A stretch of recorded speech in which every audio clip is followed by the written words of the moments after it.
Merci. Monsieur le Président, chers frères, je suis vraiment ému par cet accueil très très chaleureux, très fraternel.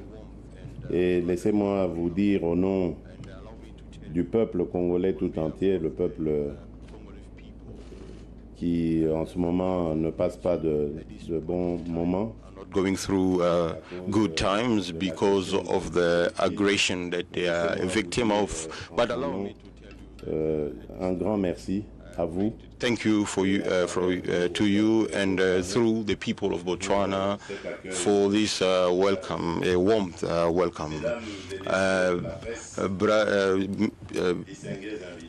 Ladies and gentlemen of the press, distinguished guests, my delegation and I are very happy with the warm welcome that President Mokwetsi Eric Masisi, as well as the people of Botswana, who have welcomed me here in my first visit of state in your beautiful country. Your country, yes, is beautiful. I went around with a tour guide, of a very, very good tour guide who showed me all the neighborhoods and of the capital. On the journey that was leading us to the hotel, the hospitality that you have kept for us touches me. I see my picture almost everywhere in the city, which shows the joy that you have. I am also very touched, Mr. President and dear brother, for your by your friendly words that you just pronounced to me and my country as well. And especially when it comes to the will that you have to come together, to bring our countries together, because I know they were already very close. In Congo, we know the young or the younger generation, they know the name of Ketumile Masire, which is a very historic name in our country, because this great man was working by giving himself the time and the energy in order to reconcile Congolese people. And I believe that we must remain in the straight line or in the path of that great man and keep on preaching peace, unity, as well as solidarity between ourselves, Africans. And as on our side, we would like to place this visit as a sign of friendship, and my presence in your midst today brings a very great testimony. I'm particularly happy to notice that the exchange, a fruitful exchange with my brother, President Masisi, in the nature of favoring the progress in bilateral friendship with our country, but mostly to bring forward a strategic partnership profitable to our two countries. We have exchanged in the perspective of deepening our bilateral cooperation and extending it in different areas of development and focus on 6 major sectors of common interest to our countries, namely agriculture, education, the mines, investment, defense, as well as security, and also commerce. And when it comes to the mining sector, the Democratic Republic would like to lean on the experience of Botswana for the transformation or local transformation of its mineral. I've also done in my country the local transformation of our minerals a priority. Mines generally in Democratic Republic of Congo don't work very well, because the mines in the Congolese mind or understanding have caused us more problems than solutions. And when we talk mining in Congo, we talk about war, violence, and poverty, while it should have been the contrary. And I really committed myself that Congo should stop to be a country of extraction alone, to see its country being emptied from its substance by simply leaving holes dug for this mining exploitation and going to transform these resources elsewhere, while it is on that ground that those resources were supposed to be transformed in order to add a value and create wealth, and most especially employment. That is my priority, and that's the reason why I am coming to come and inspire from the example of Botswana, because the industry of diamond in Botswana is a source of creation of new employment, with the implementation of more or less 20 factories of local transformation. Mining companies should put in place a plan of mining mineral transformation in the country. And we gave them an ultimatum that expired in 2021, which compelled all the mining partners to have transformation factories before they export these minerals. So we are in a second issue, but the Congolese law compels those who are interested in extraction and mining exploitation to transform them in the country. The vision and my desire is that the natural resources of my country should no longer be exploited but must be transformed locally. Ladies and gentlemen, the process of Nairobi and Luanda, as well as the last extraordinary meeting of the Troika of the organ, which took place yesterday in Windhoek, in Namibia, and the countries that are contributing troops to the MONUSCO, they figured in a good space in our conversations. And the last massacre of Kizimba and Kishishe in the province of North Kivu are also now in the list of atrocities of the group of M23, which have not stopped killing in that province of the east of my country. But facing these attacks of terrorist groups that are supported by Rwandese forces, the Democratic Republic of Congo has never bowed down. And here I want to say that we are going to do all our best to protect our population and stop these dark forces, to stop our walk towards progress. At the end, we have deliberated on regional questions as well as international in mutual interest, and precisely we explored the possibility of reinforcing bilateral cooperation when it comes to security, and in the effort of fighting organized crimes, as well as destabilizing the region of Southern Africa. And we have also spoken about consequences of the climate changes that is unfortunately taken a lot of victims in the Democratic Republic of Congo, and again, unfortunately, in the region of the East, causing more than 400 deaths right now because of the floods that as a sliding of ground that has taken with it many of our countrymen.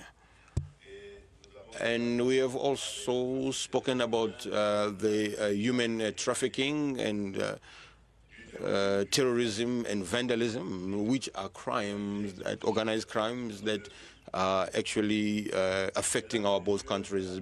Ladies and gentlemen of the press, here are some of the summaries or conclusions that I take from our exchange of this afternoon, and naturally I place myself at your disposal to answer any eventual questions. Thank you, and once again, thank you, President Masisi, and all the people of Botswana, in the name on behalf of my delegation and myself and all the Congolese people, really thank you.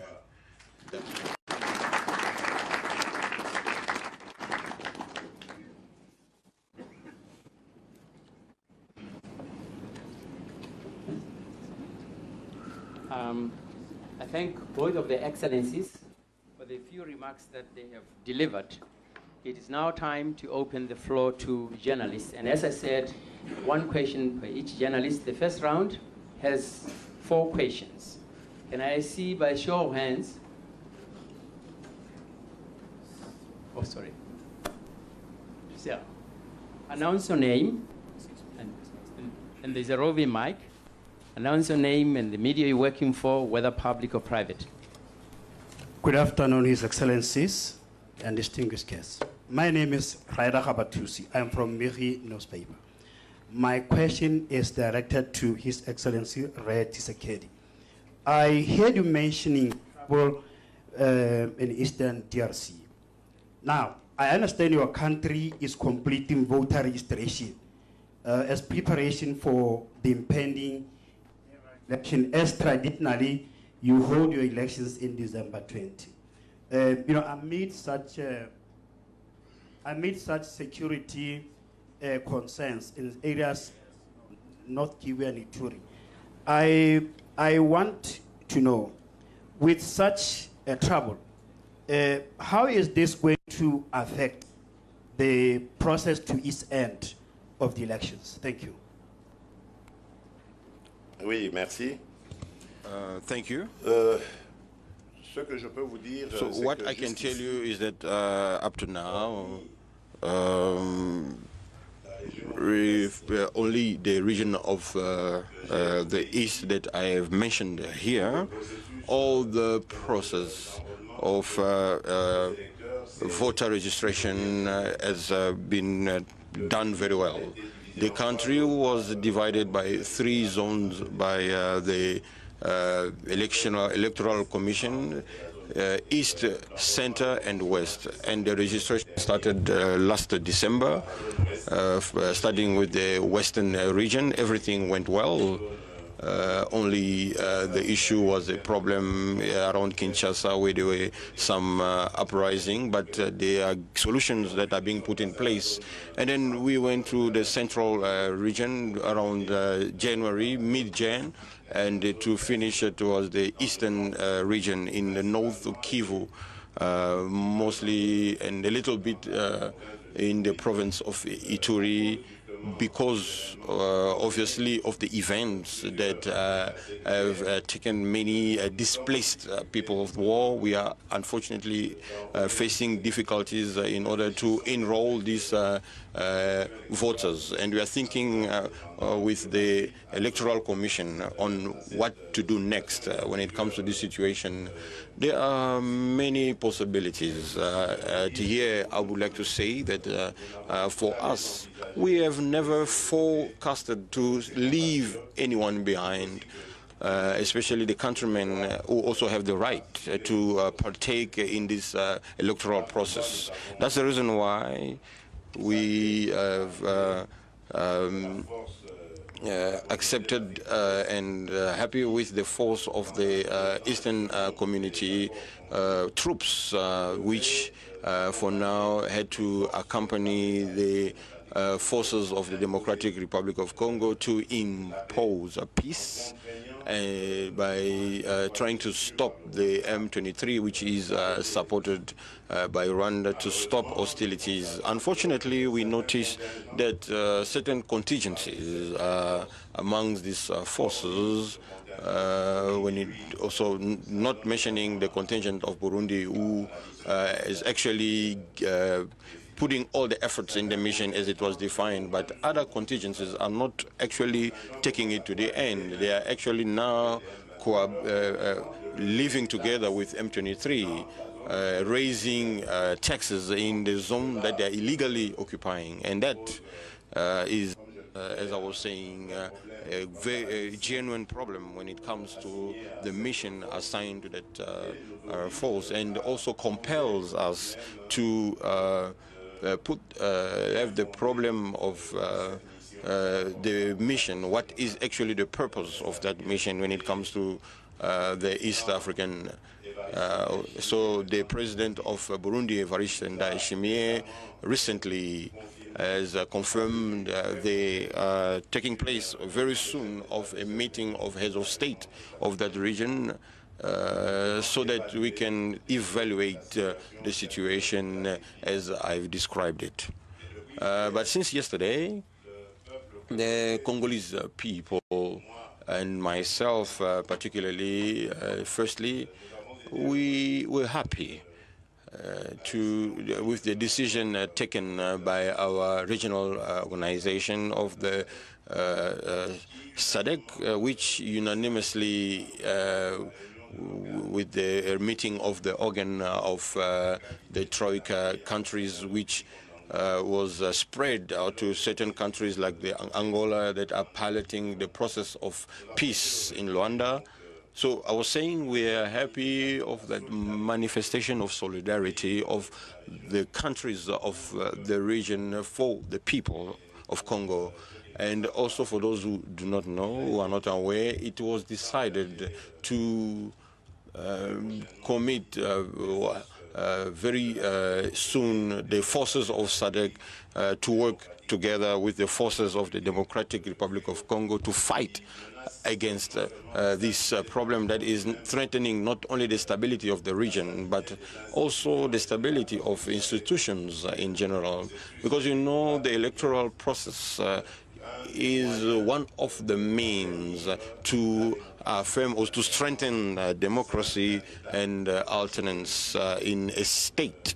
And when this is not done or done in a bad condition, that can lead in more issues. That's the reason why we are happy with this initiative of SADC, of the countries of our organization of SADC, and very soon we are going to clarify things, because that is going to be done under the coordination of the Democratic Republic of Congo, and that also compels us to clarify things according to the East African force, as I was saying to you, which have shown its limitations.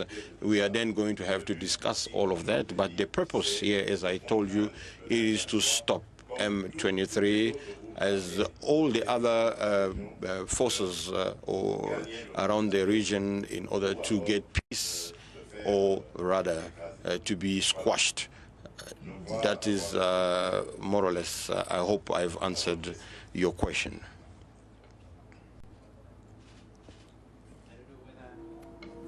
Your Excellency would want to comment now. The President has answered adequately. I'm looking at the other hands. Lady here from the DRC to ask a question. Bonsoir, Excellence. Je suis Sandra Mbombo de la presse présidentielle de la République démocratique du Congo. J'ai une question pour vous. Excellence, hier vous avez participé au sommet de la SADC qui a décidé de déployer ses troupes dans l'est de la République démocratique du Congo. Présentement, l'opinion se demande que devient la force de l'EAC. Mais je crois que je viens de le... Purpose of the Eastern forces. I believe I just said it. We have done with the help of our Minister of Foreign Affairs. We have solicited the General Secretary of the Organization of the Eastern Africa. We were asking for the mandate to be prolonged of the East African forces. So therefore, the request of the General Secretary of that organization is to once again give them 6 months more, 6 more months, because the previous 6 months ended in the month of March. But our answer was to give them 6 more months, but I mean, to give them more time, but only 3 months up to the month of June. during which we are going to evaluate, as I said here, we are going to evaluate the situation because there are problems of functioning problem in this with this regional force. The first, I listed it here. The first reason that pushes us to ask ourselves questions is the role of that was assigned to this regional force, which is not fulfilled. Today, in certain regions, there is a cohabitation that we have noticed between the contingents of the regional forces of Eastern Africa and also the terrorists of M23, which was not the plan. The question, we had to stop working together with the forces of Democratic Republic of Congo so that we can get peace. It means we have a ceasefire, the retreat. But unfortunately, today we notice that there are forces that are tolerating that.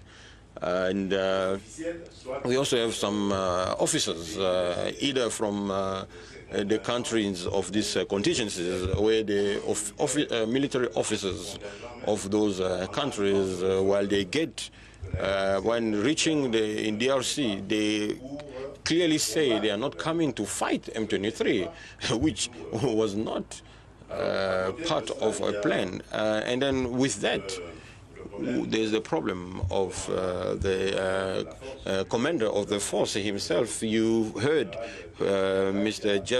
General Jeff Garde, who left in a spectacular way. We're talking about threats. He's talking about threats, but he has never told us anything about those threats. Why did he not tell us about the threats? He alone knows. And when he decides to leave the Democratic Republic of Congo, Kenya directly designs or sends another commander of the force without consultations, as if that force only belonged to Kenya. So there must be a problem.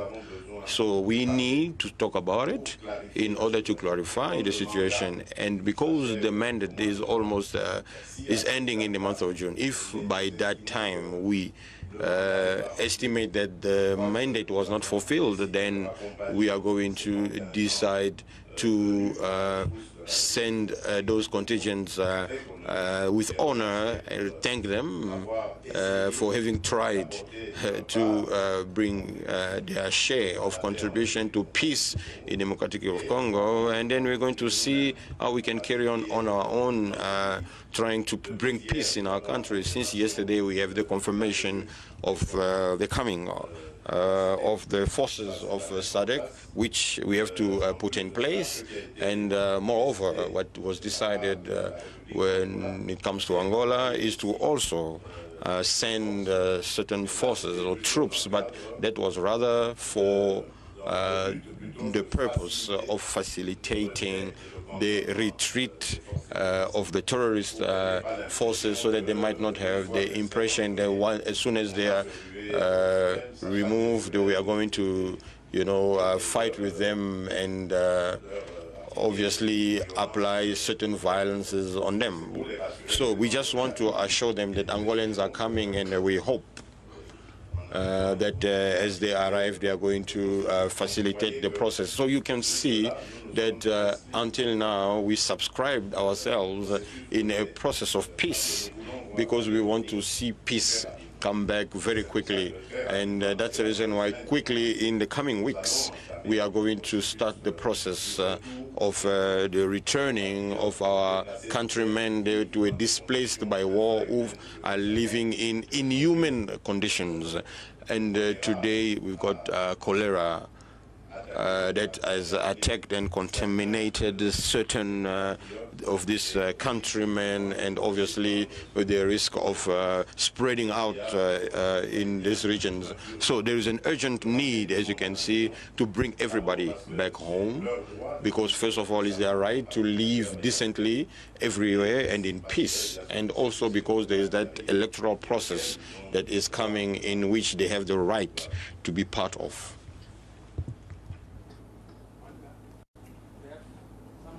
Third question.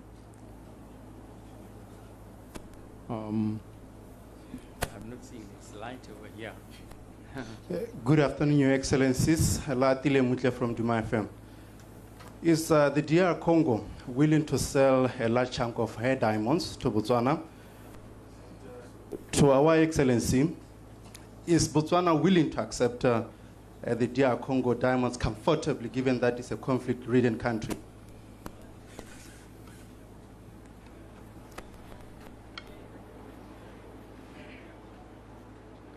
Would you like to begin, Your Excellency?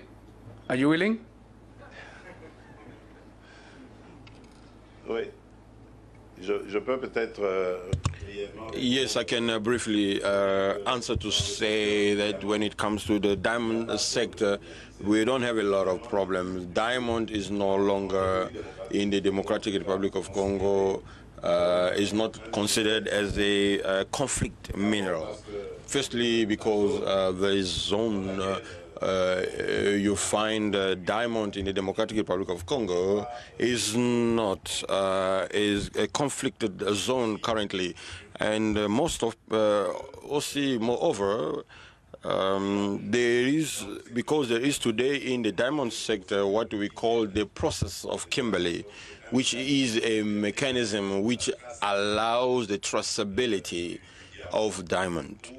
In order, obviously, to attest at the end of the chain that it is clean diamond, that is without blood or coming from the production of the work of children or women in the mines and so on.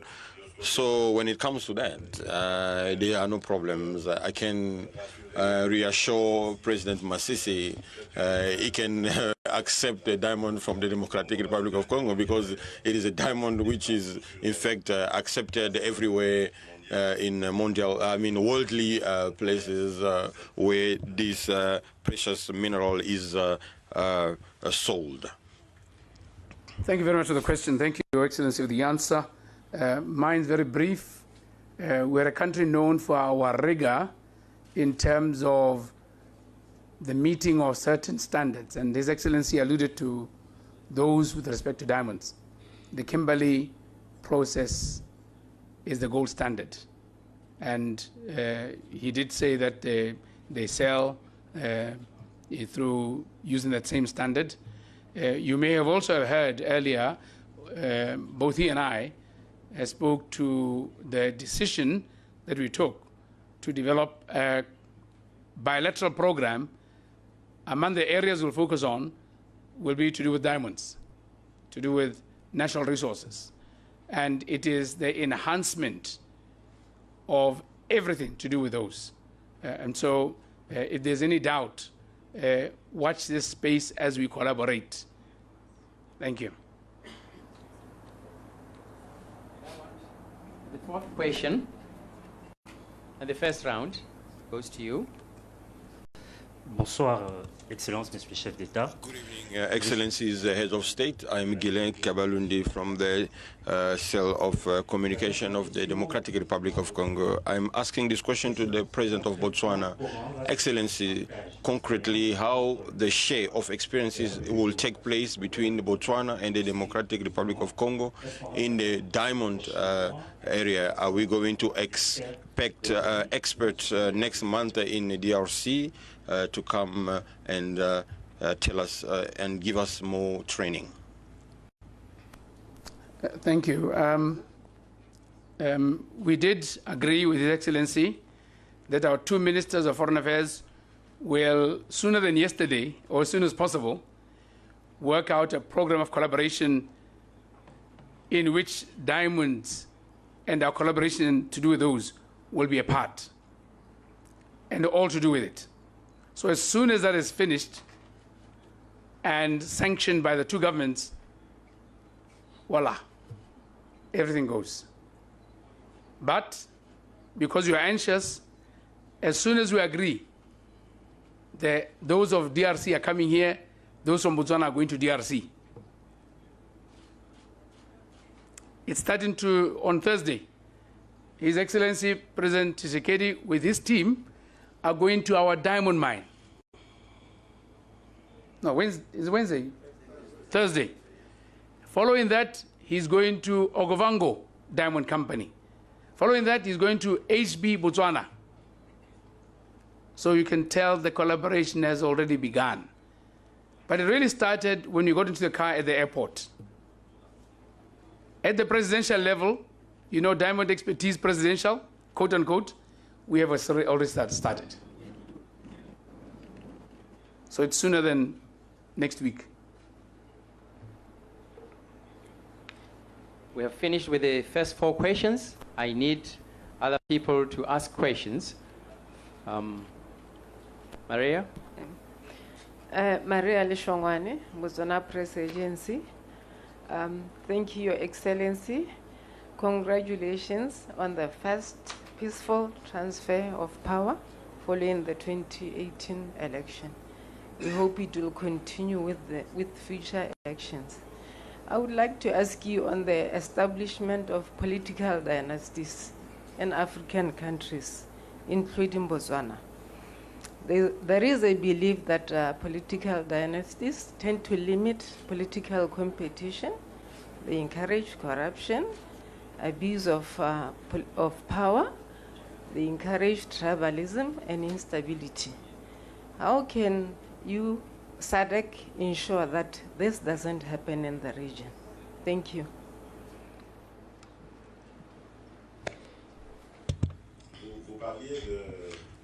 So you are talking about the region in general or only the Democratic Republic of Congo, Madam? In Africa. In Africa.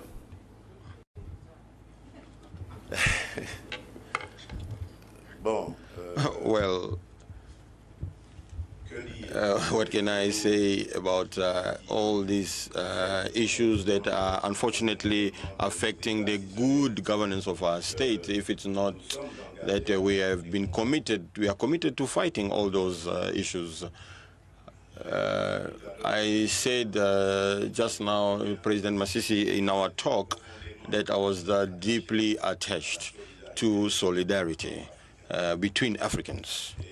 And I believe that this evil or these issues that you have raised, corruption, tribalism, injustices, they actually went across our continent for, unfortunately, very long years, many years.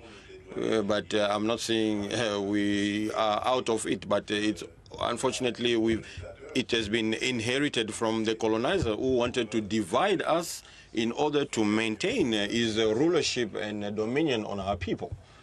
But we must also question ourselves and also know that this is a weakness, a real weakness that we must fight. We must fight all these issues. Corruption,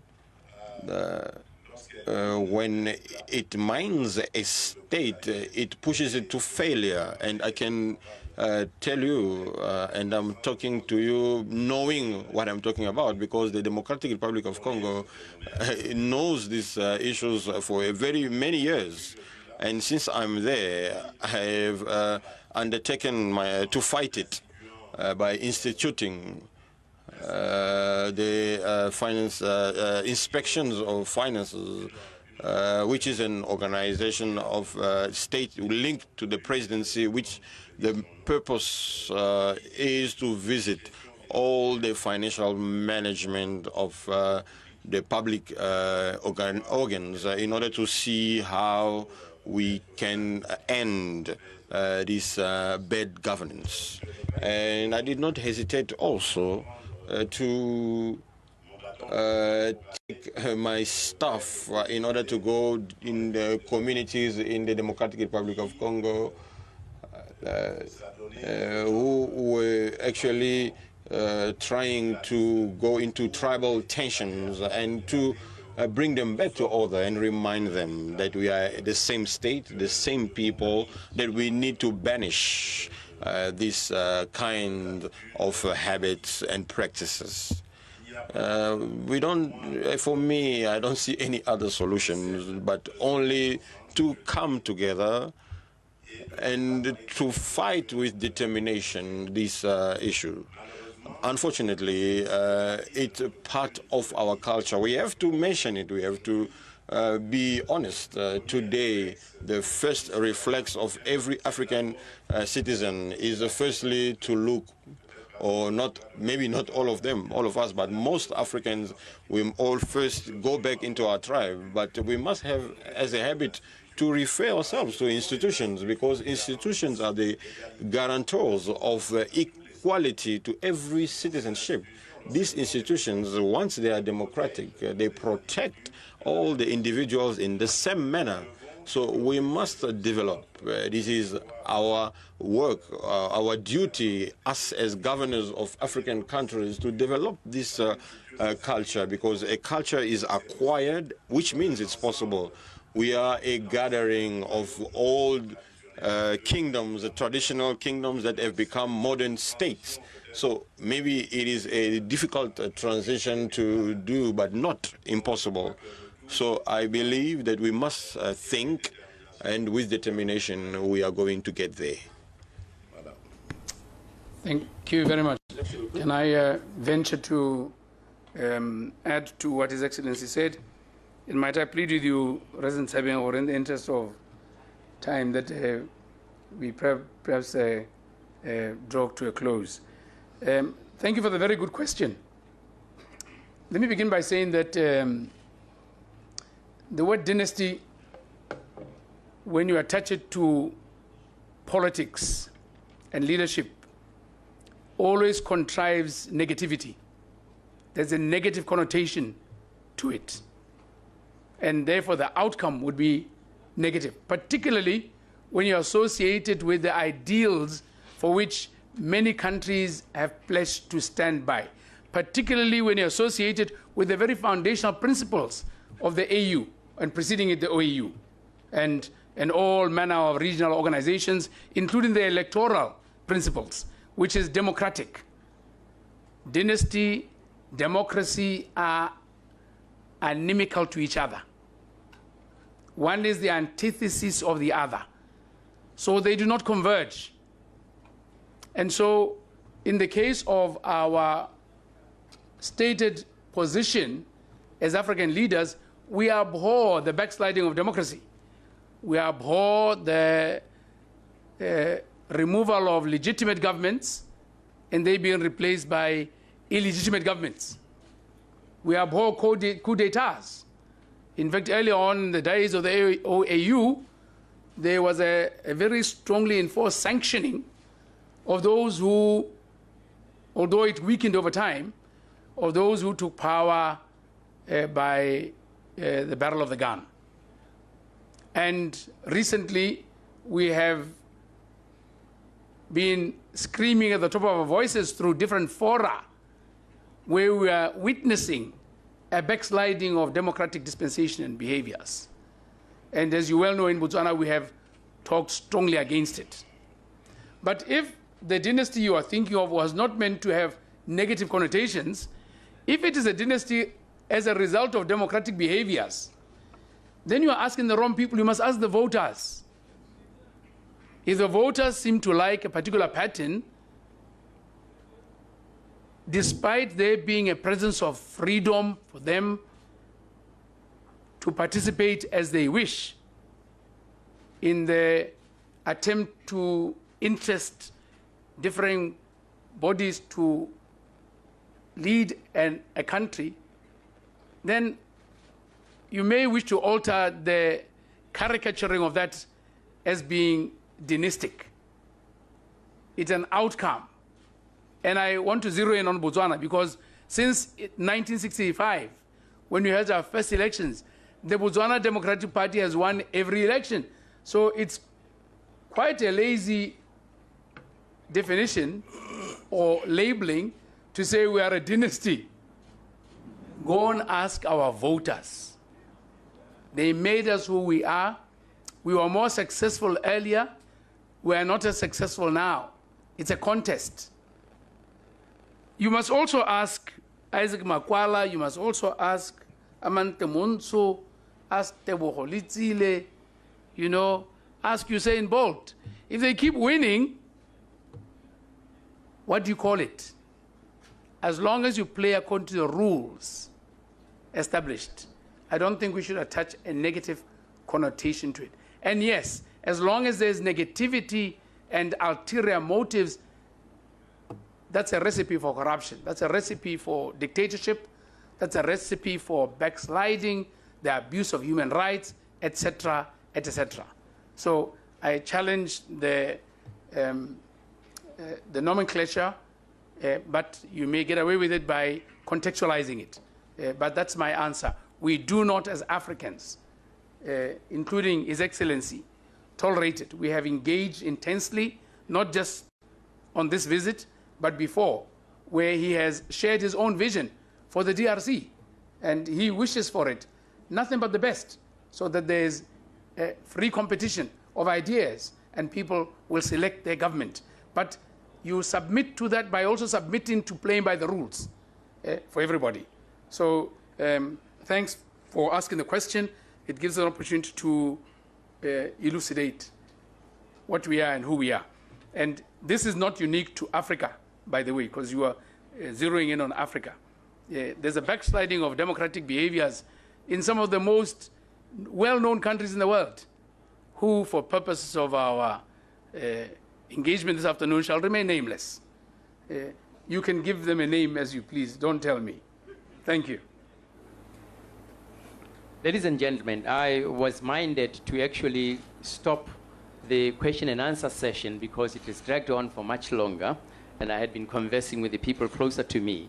So I do take cue from His Excellency Dr. Masisi in saying this must be drawn to a close. I'm just wondering whether they do have any last words that they would want to say in closing so that we draw this session completely to a close. Your Excellency.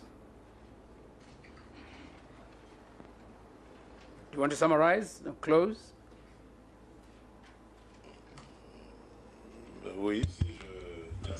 Yes, thank you for the honor that you are giving me to close this beautiful exchange.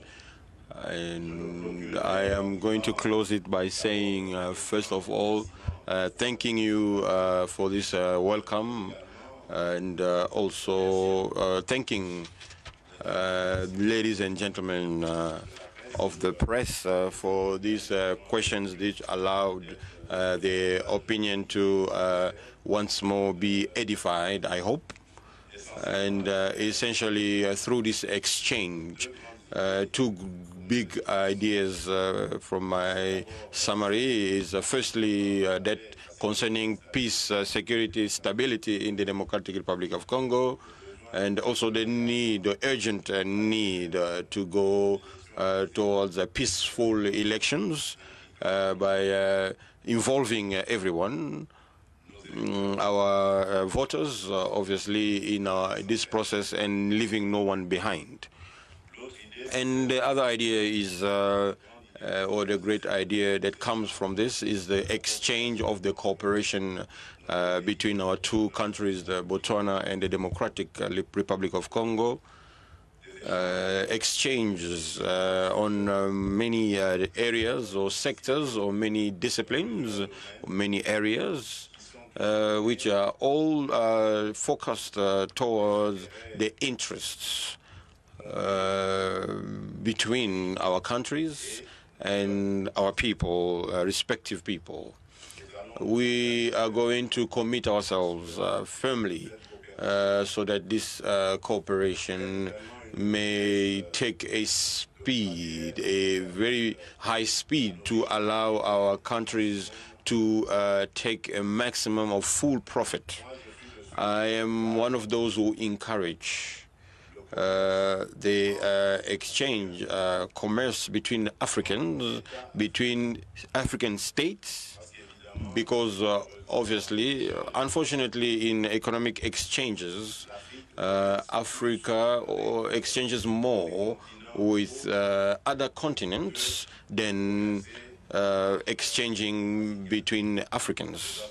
We have a common market of more than million people, billion people, so we have the possibility of becoming the richest continent of the world.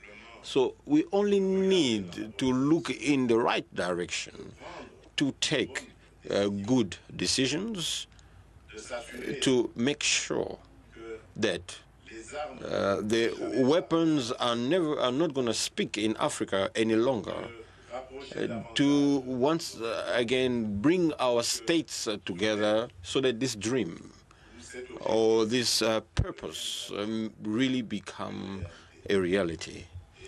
And I am one of those leaders together with I'm certain with President Masisi, because it's very interesting to exchange with him and listen to what he has as a vision and propositions for, at the same time, his country and for Africa.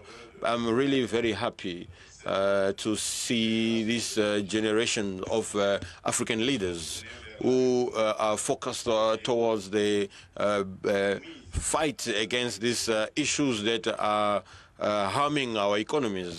We talked about corruption, we talk about impunity and anti-values that are bringing our populations to divide instead of coming together. So we are of that generation that really want to bring our countries to everything that we see we have today as a politic of development.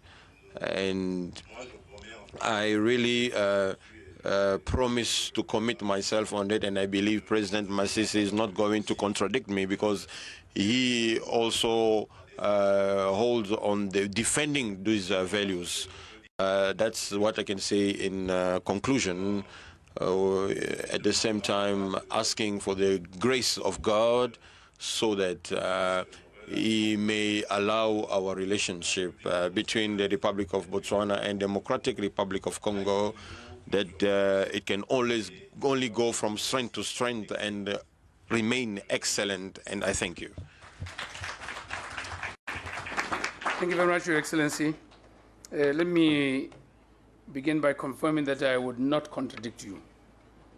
I can only amplify and confirm and give credence to what you say.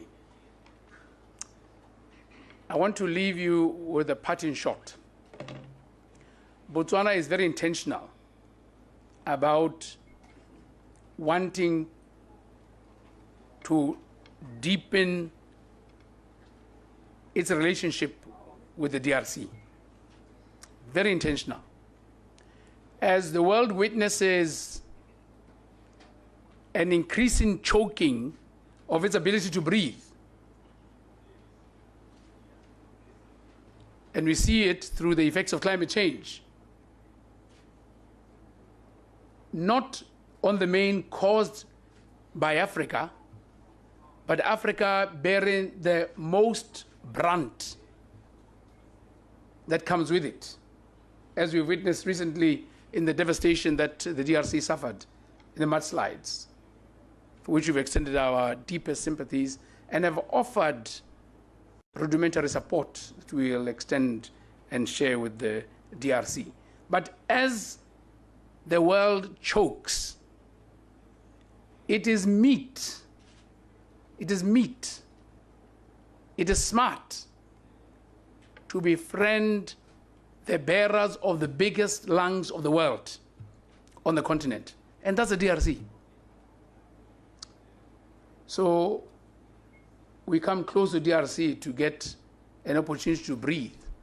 But we don't come in desperation only. We come with the support, solidarity, and assistance we can give to ensure that their lungs function most efficiently for the benefit of humankind. So I want to thank you, Your Excellency, President Chilombo, for your humanity as a country, that which you do for the world, and for us too as a people. And know and go around telling the whole world that Botswana is your friend. Don't be shy. We will not be.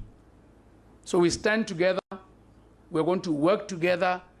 The outcomes are going to be beneficial to both of us. There will be mutual benefit. There will be reciprocity.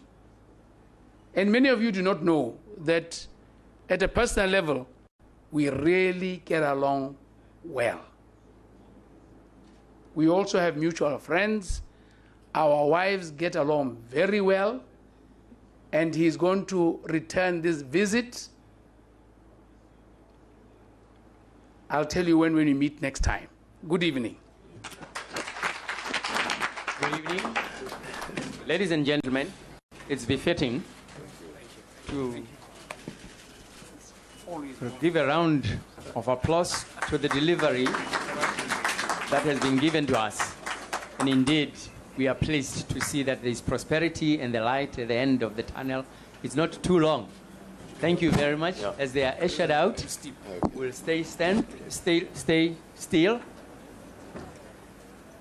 until they have departed from the arena, and then we'll follow through. Thank you, sir.